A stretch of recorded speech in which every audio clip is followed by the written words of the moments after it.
So what is going on, my fellow collectors? How is everybody doing today? Daredevil19 here, and today we are going to be taking a look at the SH Figuarts YAMATO. After the big three that we've gotten in the line so far, this is the next release. I feel like this release and law will make or break this line. So let's find out how this YAMATO turned out.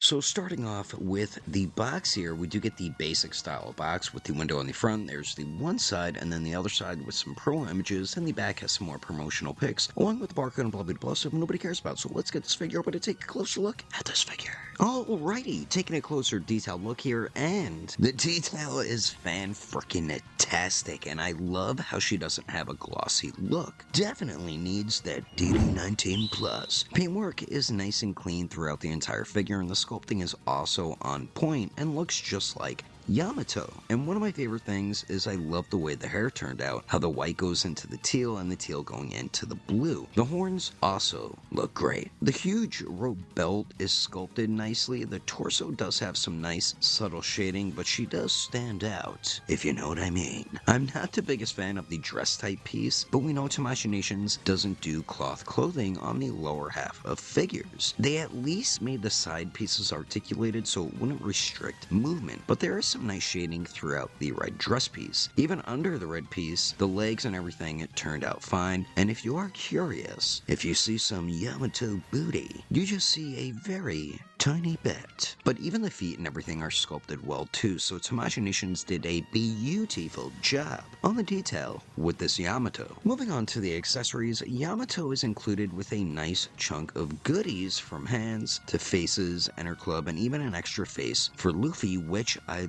love. That right there deserves a TD19+. She's also included with a stand with no clamp, but you have a special add-on piece to help hold up Yamato, which you really don't need. For her faces, we do get a stern face, two different smiling or happy faces, an angry teeth gritted face while she's looking off to the right, and then a yelling, screaming face, and the detail on all of them are outstanding. She's included with her club as well, and it looks pretty good. Plus she does have multiple hands to hold it too. And the way you get her to grip onto it is simple. Just pop off the bottom circular piece, then slide on the handaroo and pop the circular piece back on, and bam!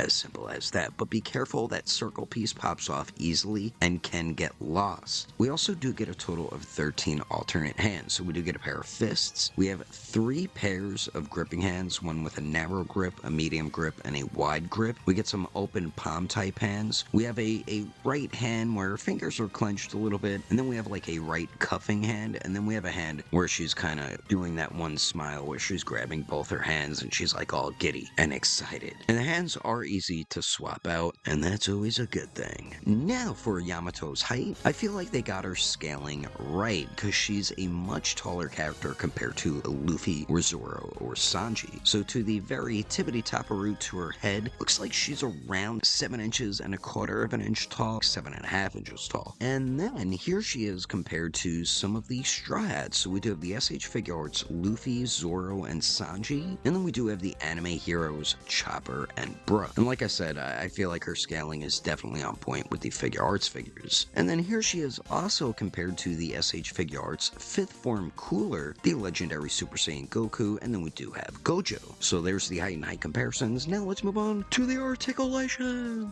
For the articulation here, she has some really nice movements. So the ponytail does have 2 points. We have a ball peg, I believe, at the top of the head right there, so it can move up and down, swivel and stuff. And then in the middle of the hair, there's also a joint, which I believe is a ball peg. The rope belt pieces on the back are on ball hinges. She does look down really good, and then she looks up pretty damn good. You get beautiful pivot out of the neck joints there. Look at that movement. Then of course, you do get the swivel action. Torso crunches forward pretty good, goes back decently. You get beautiful pivot once again, but at the torso torso and the waist now, and then you do get swivel at both those joints as well. And then for the arms here, you have a very nice circular motion at the shoulder, and the arms do go out to the sides a lot more than 90 degrees, so that is definitely good. And they do go up and down. We do have the true bicep swivel, double jointed elbows that pretty much bend in all the way. Then we do have a swivel and a hinge on the wrist-a-roo there. Now, the dress piece are on hinges, but the front and back piece are just a softer rubbery type plastic. The pieces on the side are a little bit of a harder plastic, but like I said, they're on ball hinges, so you can move them around. She does kick forward about 90 degrees, goes back a tiny bit. She can't Van Damme it, but they go out a little more than 45 degrees. We do get the upper thigh swivel and the hip swivel. Double jointed knees that pretty much bend back all the way. We have a swivel at the ankle. Hinges up pretty good. Hinges down very good. You get a beautiful ankle pivot. And then I love the toe hinge on this Yamato, just like with Luffy with his sandals. So overall, I think Tamashii Nations definitely hit a good home run with this Yamato. And to me, this is them fixing up this line. And I'm extremely happy with how this figure turned out. The only annoying thing is posing her legs and having to move her dress type piece out of the way while you try to pose the legs, but that's not even a serious issue. It's just a slight annoyance. The detail was beautifully executed. By not having that glossy look, a lot of collectors will definitely love that. The accessories are also great, tons of faces and hands, and the articulation is really good too. For the most part, combining the accessories and articulation, she is a super duper fun figure to pose around with all the different display and posing options you have. And to me, that is always a DD19 plus in my book. Now for my overall rating for this Yamato, I think I'm gonna have to give her a 9.2 out of 10. But anyway, that is my review of the SH Figuarts Yamato. Hope you enjoyed it, and let me know your thoughts and opinions about these figures in the comments below. Thanks for watching, and don't forget, I will catch you on the next episode of Daredevil 19, and I will also see you guys later.